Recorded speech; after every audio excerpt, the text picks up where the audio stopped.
Welcome back to the deep dive. Today, we're doing something a little different. We're setting aside the usual geopolitical reports and financial white papers. We are. We've actually managed to get our hands on something intensely practical. It's a set of personal training notes. Exactly. From an individual who undertook a very, very specific deep dive into black and white architectural photography. The document is titled Notes on Photography, Part 222, a study in black and white architecture.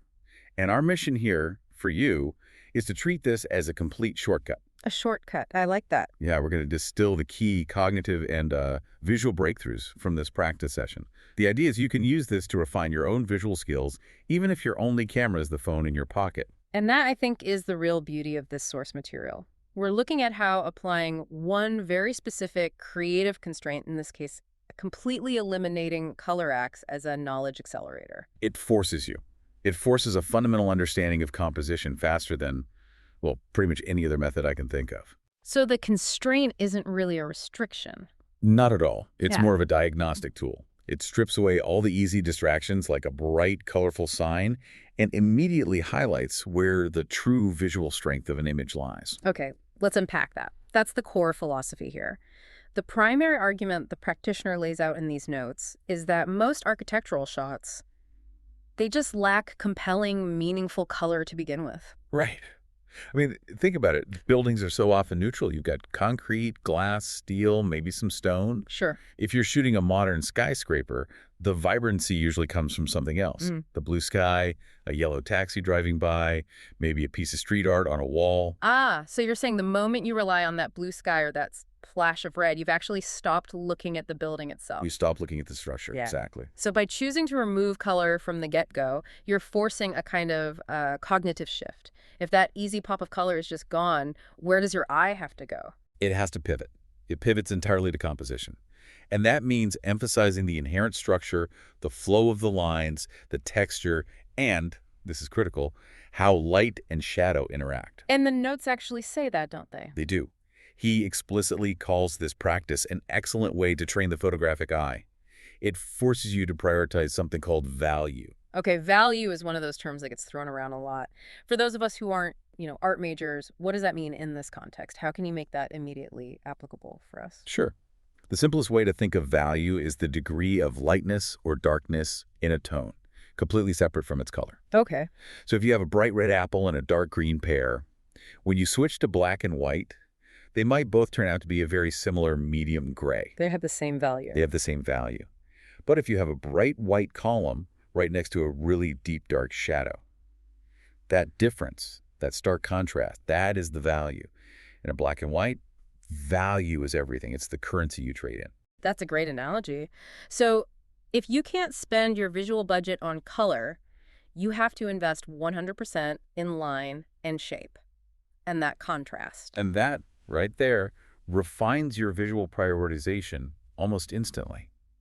The practitioner notes that this process moves them past just surface-level appeal. Oh, that's a nice color. Exactly that. It moves them into the core geometry of the scene. They stop focusing on what the building is and start focusing on what the building looks like when it's rendered purely in tones of gray. Speaking of structure, let's get into the context of this practice session because this part is highly relatable. This wasn't some planned, elaborate architectural survey with, thousands of dollars of gear. No, not at all. The notes say the whole thing started out as something completely mundane. It was, and I'm quoting here, what was supposed to be a grocery run, but quickly transformed into a photo walk. I love that detail. It just reinforces this idea that you can conduct really high-level training in these little stolen moments of time. Absolutely. So the practitioner uses this unexpected opportunity to just stroll through, as the notes say, several revived shopping malls, which is actually a perfect environment for this kind of work. Okay, so why shopping malls? Why are they such good training grounds for architecture? Like you said before, they're not monuments. Right, but they offer this fantastic complexity of surfaces and light. The transitions are everywhere. Ah. You have interior spaces with artificial light bouncing off polished floors. Then you walk outside into this harsh direct sunlight on the facades. And you usually have this mixture of modern materials, glass, brushed aluminum, raw concrete. So that duality, the exterior versus the interior, it forces you to constantly adjust for different qualities of light, but you have to maintain the same focus on composition. Precisely. And the goal was twofold here. First, to study the architectural design itself, how the architects used lines and space, and at the same time, practice the black and white shooting. Now, let's go back to the gear constraint for a second, because I think this is really important for accessibility. The notes are very explicit. The photographer was using a mobile phone for the whole session. And this is where the skeptical part of me, wants to challenge that a bit. Isn't high contrast black and white photography normally the domain of large format film, expensive lenses, heavy tripods? Yeah, you'd think so. Is a mobile phone really up to the task of capturing those high contrast details, the fine textures? But I think the note suggests that the limitation is the lesson. By using a mobile phone, they're stripping away all the excuses. They can't rely on, say, superior dynamic range or expensive glass to bail them out of a bad composition. Exactly. If you manage to capture a compelling structural image with just a phone, you know the composition itself is doing 90% of the work. It's the ultimate test. It's intention over equipment. You just need to show up with the intention to see. Okay, so let's transition to where things went a little sideways. Right. Because practice sessions rarely go perfectly, right? The setbacks often deliver the best lessons. Always. The notes detail a pretty significant technical challenge during the outdoor part of the walk. Yeah. The difficulty of capturing shots because of harsh sunlight. Harsh sunlight is the arch enemy of clean black and white photography. It just is. It creates these incredibly intense, deep shadows and completely blown out highlights. And it just kills all the detail in between. It obliterates the delicate midtones that give you all that texture and context. Compositionally, it means your lines become super stark, maybe even overwhelming. But the immediate problem wasn't even just about the quality of the photo. It was a physical act of taking it. The glare from the midday sun, he writes, often overpowered my mobile phone's backlight. So you can't even see the screen. You physically can't see the screen to compose the shot. Which is devastating. I mean, composition, especially for architecture, it's all about precise placement. You have to get your vertical lines perfectly straight to avoid distortion.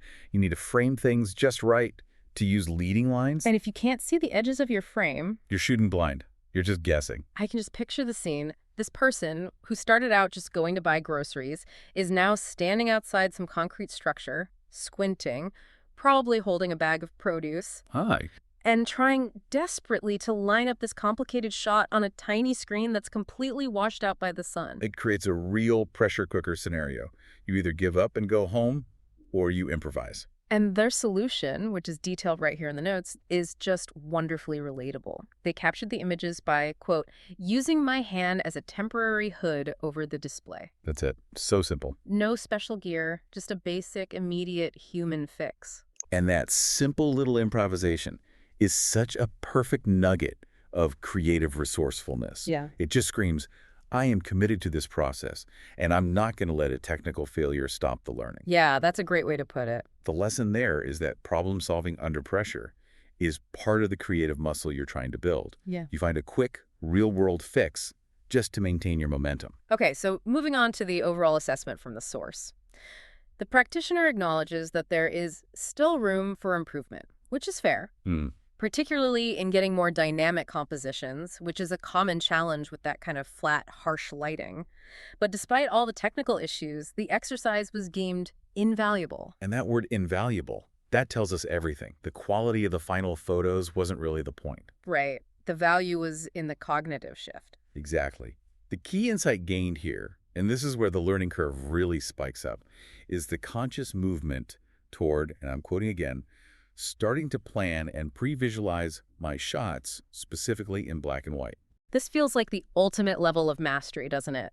It means they've completely bypassed that middle step of seeing a colorful scene and then mentally trying to convert it to grayscale. Yes. They're now seeing the world as pure tonal differences before the camera even comes up to their eye. That's it, precisely.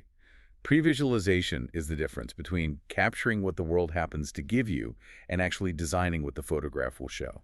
So when they approach a new building, they're not reacting to its color or its material anymore. No, they're asking a different set of questions. They're asking, where is the peak value? Where is the brightest highlight? Where is the darkest shadow? And how do these elements play against each other to define the shape? And the notes clarify why this is so important. This pre-visualization is done specifically to better leverage contrast and shadow. It shows a move from just observing the light to actively manipulating how that light is going to serve the composition. The shadows themselves become subjects. We talk about composition being about line and structure. But in black and white photography, shadow is structure. If you can pre-visualize that contrast, you can strategically frame your shot to turn a flat surface into a textured plane or an ordinary column into a dramatic graphic element. All defined by that sharp transition from light to dark. It gives the practitioner total control over the emotional impact and the structural clarity of the final image, long before they even think about touching the editing tools. This whole process sounds, frankly, exhausting, but also incredibly efficient. It's forcing your brain to calculate the relationship between light and dark instantly. It is exhausting, but it's efficient because you're cutting out the middleman, which is color. You gain this profound knowledge really quickly because you've removed all the potential visual distractions. You learn to trust structure over spectacle. So, what does this all mean for you, whether you're a photographer or not? I think the central lesson we can distill from this deep dive is that B&W architectural photography is a focused discipline that forces rapid mastery of composition, structure, and light, all through a very severe constraint. If you really want to deep dive into a core skill, impose an intentional, non-negotiable limitation on your process. And that brings us to the final thought we want to leave you with. The notes describe realizing the importance of pre-visualization in black and white to leverage contrast and shadow. This principle, seeing the end result before you even start, is completely universal. So how can you apply it? Right. How can you apply the principle of pre-visualization to a completely different domain? Yeah. Maybe you're planning a complex project at work. Can you visualize the final presentation slides? I mean, really see them, including the key data points before you even begin the research.